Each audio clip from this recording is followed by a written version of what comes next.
Hi friends, welcome to Karpagam channel. இன்னைக்கு நம்ம சேனலில் நாட்டுக்கோழி குழம்பு எப்படி பண்ணலான்னு சொல்லிட்டு பார்க்கலாமா? மண்சட்டி வச்சு நல்லெண்ணெய் விட்டுருக்குங்க. நல்லெண்ணெய் காஞ்சிடுச்சு. இப்போ வெங்காயம் போட்டுக்கலாங்க. நான் பெரிய வெங்காயம் தான் எடுத்திருக்கேன், 3 பெரிய வெங்காயம்.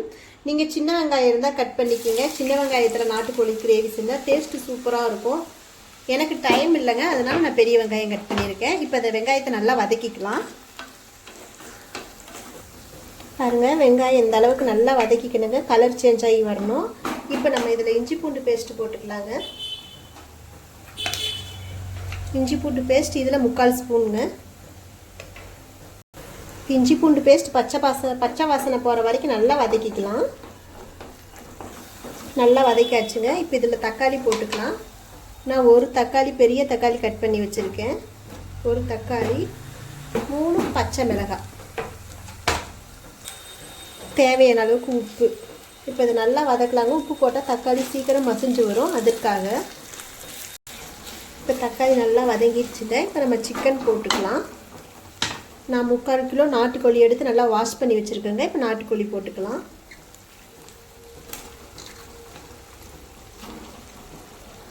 இப்போ இதை நல்லா மிக்ஸ் பண்ணி விட்டுக்கலாங்க. இந்த அளவுக்கு நல்லா மிக்ஸ் பண்ணி விடுதுங்க. ஃபுல்லாக எல்லாத்துலேயும் பிடிக்கிற மாதிரி மிக்ஸ் பண்ணிவிட்டு இப்போ நம்ம தட்டு போட்டு மூடிடலாம். ஒரு 5 நிமிஷத்துக்கு அப்புறம் பார்க்கலாம். அதே மாதிரி அடுப்பு லோவாக வச்சுக்கோங்க, ஹையில் வச்சிடாதீங்க. அப்பப்போ எடுத்து கிளறி விடுங்க, இல்லைன்னா அடி பிடிச்சிக்கும். 5 நிமிஷமாக இருக்குங்க, நம்ம பார்க்கலாம். இப்போ பாருங்கள், நாட்டுக்கோழிலேயே எவ்வளோ தண்ணி விட்டுடுக்குன்னு சொல்லிட்டு இப்போ இது நல்லா நல்லா கிளறிக்கலாங்க. இப்போ இதுக்கு தேவையான காரப்பொடி போட்டுக்கலாம். குழம்பு தூள். இதுக்கு நம்ம மசாலா அரைக்க போகிறோங்க, அதனால் நான் காரத்துக்கு மட்டும் தேவையான அளவுக்கு மிளகாய்த்தூள், பியூர் மிளகாய்த்தூள் மட்டும்தான் போட போகிறேன். உங்கள் காரம் எவ்வளோ தேவையோ அந்த அளவுக்கு மிளகாய்த்தூள் போட்டுக்குங்க. இந்த சின்ன ஸ்பூனுங்க, அதனால் நான் 3 ஸ்பூன் போட்டிருக்கேன். இப்போ இது நல்லா கிளறிக்கலாங்க, மிக்ஸ் பண்ணி விடலாம். கொஞ்சமாக மஞ்சத்தூள் போட்டுக்கலாங்க.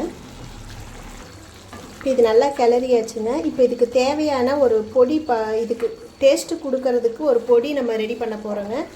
அதை ஆல்ரெடி நான் வறுத்து வச்சிட்டேன், அது என்னெல்லாம் காட்டுறேன். இப்போ இதை நம்ம சிம்மில் வச்சுக்கலாம். கொத்தமல்லி பெரிய ஸ்பூனில் 2 ஸ்பூன், மிளகு 1/2 ஸ்பூனுங்க, சோம்பு 3 காஞ்ச மிளகாய், பட்டை, ஏலக்காய் 2, இவ்வளோதாங்க. இதை நான் எண்ணெய் ஊற்றாமல் வறுத்து வச்சுருக்கேன். இப்போ நம்ம இதை பொடி பண்ணிட்டு வந்துடலாங்க. இந்த பொடி தான் நம்ம இந்த நாட்டுக்கோழிக்கே டேஸ்ட்டு கொடுக்க போகிறது. இப்போ இதை நம்ம அரைச்சிட்டு வந்துடலாங்க நல்லா நைஸாக. இந்த மாதிரி நல்லா பொடி பண்ணிக்கணுங்க நைஸாக. இப்போ நம்ம இதை சிக்கனில் கொட்டலாம்.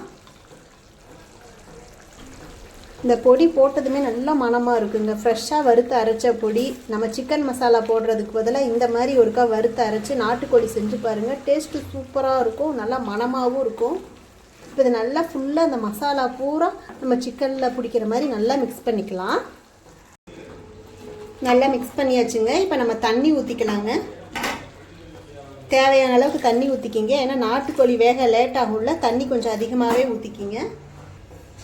தண்ணி ஃபுல்லாக ஊற்றிருக்கங்க. ஏன்னா நம்ம கரெக்டாக வெந்து வரப்போ கரெக்டாக இருக்கும்.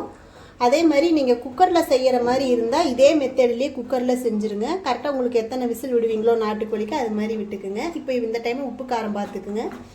இப்போ எனக்கு உப்பு காரம் கரெக்டாக இருக்குங்க. நான் தட்டு போட்டு மூடி வச்சிட்றேன். 1/4 மணி நேரத்துக்கு அப்புறம் பார்க்கலாம். நாட்டுக்கோழி வேகிறதுக்குள்ளே இதுக்கு ஒரு பேஸ்ட் ரெடி பண்ணிக்கலாங்க. தேங்காய் கொஞ்சம், கசகசா 1/2 ஸ்பூனுங்க. எப்போவுமே தேங்காய் ரொம்ப போடாதீங்க, டேஸ்ட்டே மாற்றிடும். கொஞ்சமாக தேங்காய் போட்டுக்குங்க. இப்போ நம்ம இதை அரைச்சிட்டு வந்துக்கலாம்.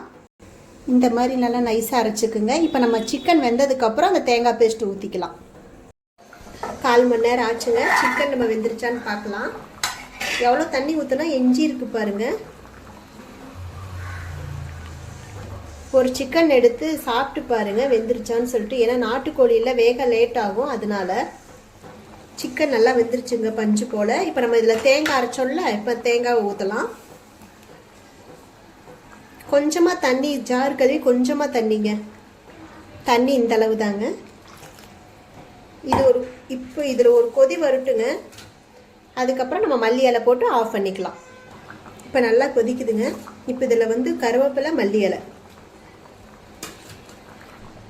நம்ம நாட்டுக்கோழி ரெடி ஆயிடுச்சுங்க. இதே மாதிரியே ஒருக்கா செஞ்சு பாருங்கள், டேஸ்ட்டு சூப்பராக இருக்கும். ஏன்னா எங்களுக்கு இந்த மாதிரி மசாலா அரைச்சி ஃப்ரெஷ்ஷாக அரைச்சி அப்படியே நாட்டுக்கோழி குழம்பு வைக்கிறது ரொம்ப பிடிக்குங்க. டேஸ்ட்டு சூப்பராக இருக்கும். இன்னும் கொஞ்சம் சாதம் சாப்பிட்லான்னு இருக்குங்க, அந்த அளவுக்கு டேஸ்ட்டாக இருக்கும். இட்லி, தோசை எல்லாத்துக்குமே சூப்பராக இருக்குங்க. எல்லாத்துக்குமே செம்மையாக இருக்கும். இதே மாதிரியே ஒருக்கா செஞ்சு பாருங்கள் பவுட்ரு அரைச்சி. இந்த ரெசிபி பிடிச்சிருந்தா கமெண்ட் பண்ணுங்கள், லைக் பண்ணுங்கள், உங்கள் ஃபேமிலி ஃப்ரெண்ட்ஸ் எல்லாத்துக்குமே ஷேர் பண்ணுங்கள், சப்ஸ்கிரைப் பண்ணுங்கள். இன்னொரு இன்ட்ரெஸ்டிங்கான வீடியோவில் பார்க்கலாம். Okay, thank you.